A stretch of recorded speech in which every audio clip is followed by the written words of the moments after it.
Thank you, Mr. Chairman. Thank you, Ranking Member, and thank you to our witnesses today.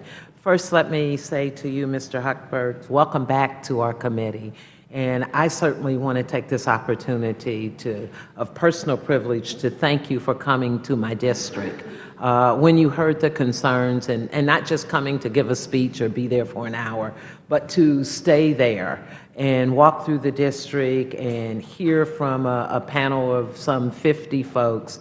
And also, it was my pleasure to have you visit with a small company, Davenport Aviation, you'll probably remember, that utilizes XM resources to finance exports of its aircraft products internationally. Well, today has been interesting, disappointing. It's been about a whole lot of issues for me, from where you slept, what room you slept in, how much money you took, to this whole concept of winners and losers.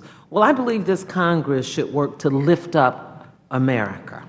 And we should work day and night to support small businesses, to help our veterans, to invest in innovation. But clearly, some of my colleagues on the other side want to pick winners and let the rest of America suffer as losers.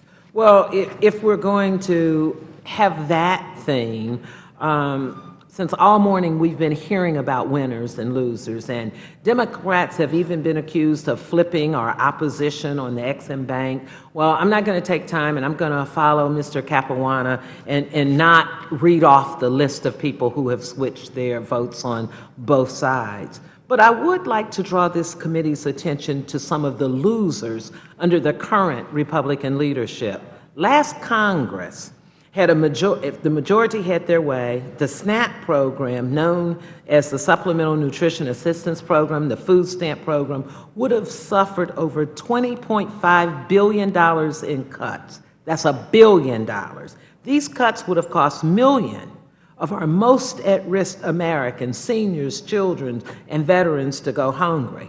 And later today, the House will vote on another appropriation bill, subject to the drastic spending caps created under the sequester. Under the Commerce, Justice, Science appropriation bill, funding for the Legal Service Corporation is cut by $75 million, reducing it to just $300 million. And thousands of people who qualify for legal representation from LSC and who will be turned away. Well, that's just another example of losers. So I get confused when sometimes we're accused of supporting the big folks. Well, in this case, we supported a lot of folks, and we made the losers the small people. So I'm glad that I went to my district and I started asking the small companies what they thought. And so here is the statement.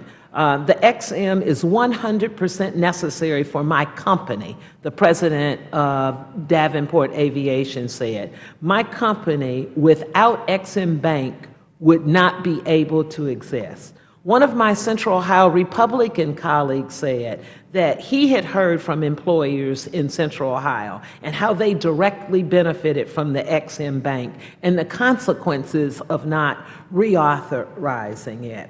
So my point is, as we look to this, you've been criticized, you've both been asked a lot of questions about the small business. So critics of the XM exclaimed that the bank promotes production in one sector of the economy to the detriment of the other. And we've heard all those critics. And that the XM picks winners and losers. So can you highlight this notion of XM picking winners and losers, and how the bank actually extends loans and guarantees to all applicants that meets its strict lending requirements? Thank you, Congresswoman. It was very good to be out in your district together. As I said in my testimony, I'll be brief because we do not pick winners and losers. Companies come to us when they can't secure the financing they need to make that export sales and support jobs. That's who comes to us. And there was a comment in Maine, if there are two companies, if one doesn't need our support and the other one does, if one can find it in the private sector, we're delighted with that. But we want to make sure it's a level playing field, and that finance is this thing that gets in the way. We don't want that to stop creating jobs in America versus jobs overseas. Thank you. And I yield back.